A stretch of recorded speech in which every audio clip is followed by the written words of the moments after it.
This was from, I believe, Tiffany said, what was the moment you knew you were running for president? So the backdrop to this is I spent 7 years running a nonprofit that I'd founded, Venture for America, that helped create thousands of jobs in cities around the country. That sounds very boilerplate-ish. But as part of that time, I was reading books on the future of work, and I read a book by a guy named Andy Stern called Raising the Floor. And he was the most powerful, prominent labor leader of his time. He was the head of the SEIU, which I think is still maybe the biggest union in the country.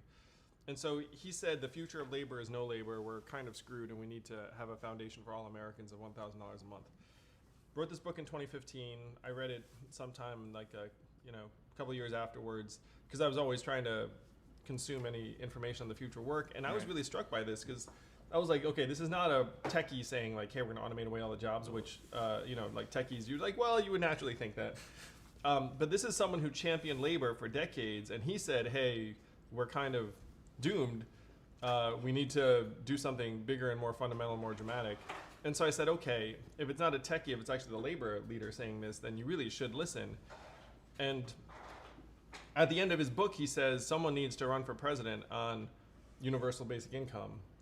And so I obviously, remembered that. And when I was thinking about running for president, I had lunch with Andy Stern here in New York in 2017.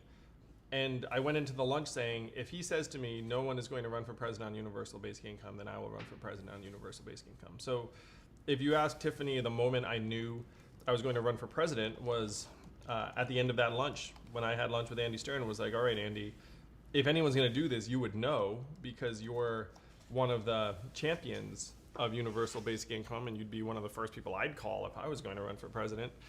And so he said, so I said, who's doing this? What's the energy level around it? What's the attention? Right. And he said, no one's doing anything. I think that was his direct quote, no one's doing anything. So I said, okay, I'm somebody and I'll do something. And that's when I knew I was going to run for president. So that was spring 2017. What did Andy say when you told it to him? Or did you not tell him? You just knew and walked away? Oh, I mean, I told him. I said, hey, I think you're 100% right. Someone needs to run for president on this, and I'll do it. And then I said to him, what's the first thing I should do? And then he said, make a list of people who will give you $1,000 to seed your campaign, just to show that, some support. Care.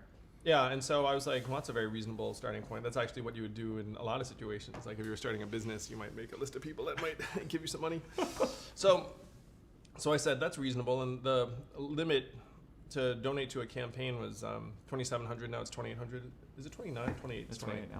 So it's $2,700 at the time. And so I made a list of people I thought would give me $2,700 to run for president, which means they're friends of mine, obviously, because like most people, most people don't have $2,700 lying around, and most people are not going to give some anonymous figure contribution to run for president. So I made a list of approximately 100 friends, and I was like, okay, that's like $250,000 or so. I didn't do it in front of Andy. I mean, I just said to Andy, it's like, hey, what do you think the first move is? Right. And then he said, you should probably make a list of people that would give you some money. And I said, well, that's reasonable. And so I did that night, and then I said, well, that's done. What next? What's next? Yeah, and so I then started taking these steps. The other thing is I had a job, and so I had to think about Venture for America, right? Yeah, what the next steps were there. As I was like the CEO of a national nonprofit that I'd founded, and so there were, you can't just be like, well, like time to do something else. Like, there are actually a lot of steps and moving parts, because I would never want to leave an organization in a position where it wasn't going to thrive. And I'm very happy to say that Venture for America has taken off without me, where I think they grew some dramatic number like the following year, so I was probably holding them back. So there's obviously a lot of questions we can go into on UBI, but I want to keep going, like starting with your background. So this is how me and Zach know each other, actually. That's true. So I knew you from Venture for America, and so people don't know this, is that and Venture for America was this like unicorn story in the social entrepreneurship space where you don't really go as a startup nonprofit from like a $200,000 budget to a $6 million budget without like a billionaire backer, which Andrew didn't have. It was just people and partners. And so tell a little about that organization, and then I want to talk about like the transition from that to, or we get a lot of questions on like transition from that to president. So VFA core, what's the core concept? The core concept was, or is, because it's doing phenomenal Doing well, work. Yeah. Is creating jobs in communities around the country, and the direct mechanism was to help entrepreneurs and growth companies in cities like Detroit, Cleveland, St. Louis, Birmingham, New Orleans, cities around the country that were not necessarily natively going to draw that talent in. And it was, I mean, it's so phenomenal. Like I still have many, many close friends all over the country, all over the org. So I started it in 2011, in part as a response to the financial crisis. Right. Because if you were in the financial crisis, and I can't believe that it's like 11 years ago now. I mean, that's madness. But it had a really fundamental impact on me, because it's like, wait a minute. You mean like all of these exotic financial instruments crashed the economy and like weren't actually producing real economic value? And then like you kind of had some suspicion, but then when it got bore out, you were like, oh no. We have all this intellectual capital and financial capital, obviously, like going to the financialization of our economy. And so I wrote a book about the core ideas behind Venture for America. It's like, we need people building things again. And to me, building things meant starting businesses and helping businesses grow in Detroit and Cleveland and St. Louis and Baltimore and other cities around the country. So that was the premise of Venture for America. Apparently the mic needs to be closer to us. We're getting Look at that production staff. Yeah. So they ABC couldn't hear us. So that was, and Venture for America has helped create several thousand jobs around the country. I was honored by the Obama administration. Movie about us, if you like documentaries, called Generation Startup, that you can find on iTunes or wherever. So that was the Venture for America story. And someone asked, is the Venture for America story? Yeah, and it's doing so well. But someone asked, could you tell your elephant parable about VFA, which I think is a really good segment or segue into why you ended up running. So, you know the parable of the blind man and the elephant, where you get, I think it was like 9 blind men, and they're all around an elephant. And then you ask them like, what is the elephant? And then one of them will say like, it's like a snake, because he was holding the trunk. And then another one will say, it's like a tree trunk, because he's holding the leg. And then another one is like, it's like a rope, because he's holding the tail. So that's the way the U.S. economy appears to most of us, because you see the stuff around you, you see the parts of it you interact with, but then there's this bird's eye view where it would look like an elephant. And I spent 7 years operating in 18 cities around the country, in the Midwest and the South and the Northeast.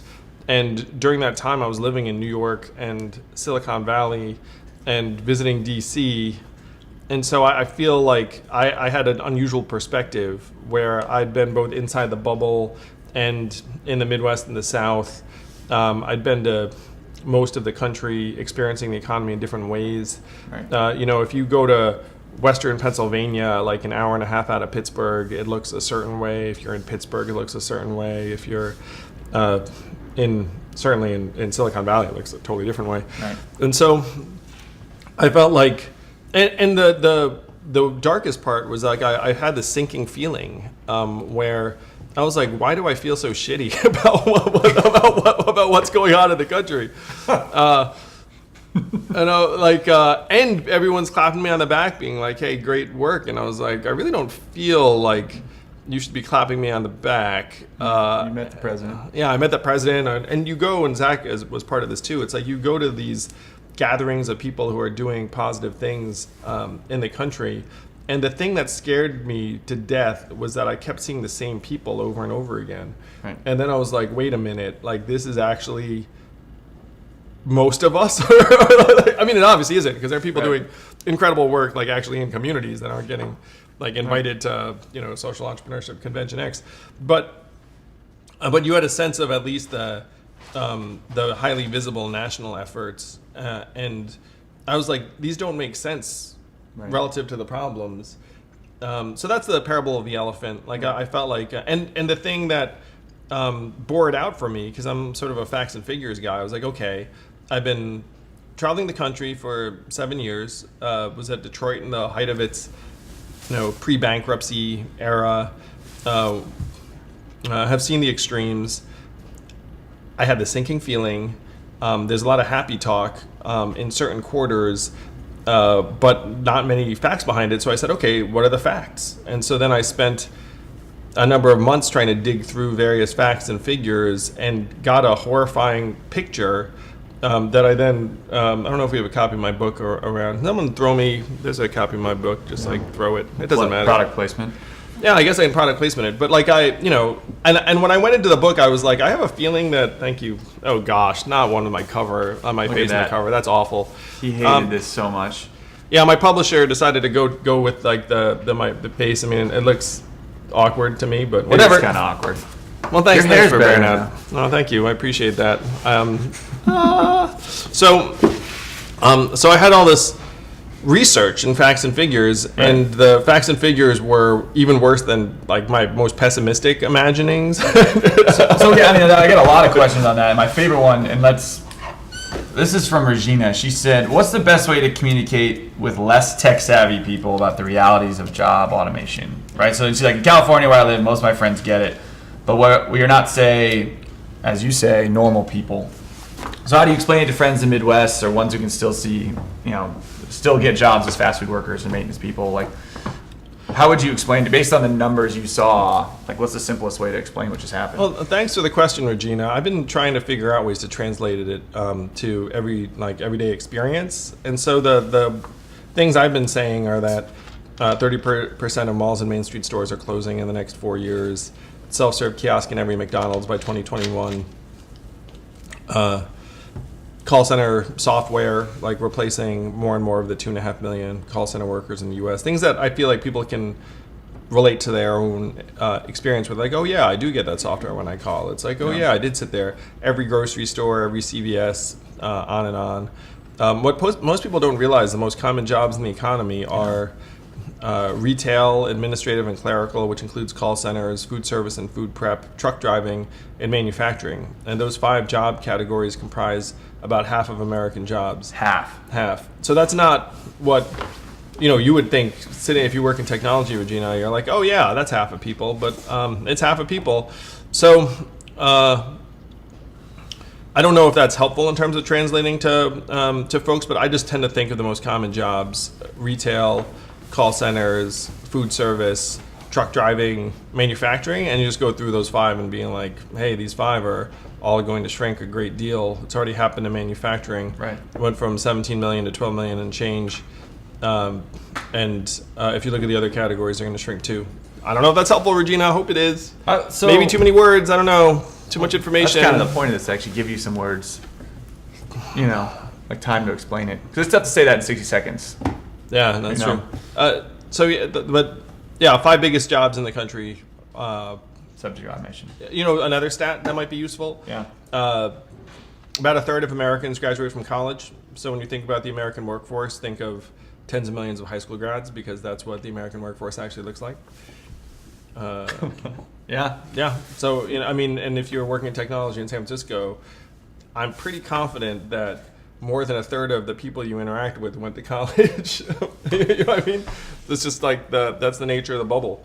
But it's been at a third consistently for a number of years. And one thing that really frustrates the heck out of me is when someone acts like a majority of people go to college or will go to college, or if we just like put our minds to it, like you can like get everyone through college. It's like, well, it's been stuck at 31, 32, 33% for decades. And the college completion rate in 6 years now in this country is down to 59%. And it's been declining. So what's happening is you're sticking more people into college that are not finishing college. And guess what? They still have the debt. Colleges don't say, what, you didn't finish? It's free. Like, that's not the way college works. So we're overprescribing college. We're loading up people with life-changing debt. Right. And then there are still people just cheerleading college, like it's for everyone. And it's not. So maybe that's another useful stat, Regina. If you just say 33% of Americans go to college, then people will be like, oh, and then you think like, yeah, so think about that workforce, and they're like, huh? So You know, if you include vocational and community college, it's about 42%. So you're still talking about majority high school grads. So you see all the Venture for America, you see what's happening, you're getting awards, this doesn't feel right. You start looking at all the numbers and data, and then you're like, oh my gosh. Yeah. So a couple of the data points that I found very discouraging. Business start rates and formation rates at multi-decade lows in most of the country. Entrepreneurship levels among younger people, historic lows. Rates of people moving across state lines in America, multi-decade lows. So all of the happy talk be like, oh, like, you know, they're gonna like move, find new things, start new businesses. companies, yeah. Da, da, da. It's like, well, it's not happening now. So what's gonna change? That's gonna make it happen more later. And you know, like, there's so much magical thinking going on. It really is, and I love entrepreneurship. I mean, you know it. Like I'm an the entrepreneur guy. yeah, so like you know, I consider myself a very like positive, can-do person, but you know, wishing something you know, is true, particularly society-wide, because you know. Anyway, So you see all this craziness. You talk to Andy. He's like, we got to, like, he's a labor guy, not a tech guy. Says Yeah. we got his work. Back to, I think it was Tiffany's question. It was like, so then you see all this, like, I have to run for president. Someone has to. someone has to. So what did you tell your wife? Which is a question we got a lot. Like, All right. So what happened with Evelyn was, like, you know, I was talking to her about it before I had lunch with Andy. Okay, So you I were was just planning like, to- hey, FYI, like, I'm considering this, and she was like, you know, like, frankly, somewhat dubious that I was going to do it. So she had like sort of like okay, like, well, keep me posted on that sort of thing. And so then after I came back on lunch with Andy, I was like, hey, I'm really doing this. And then it got more serious for her, I believe. So she's like an awesome partner and deeply practical. So she just started thinking about very practical considerations.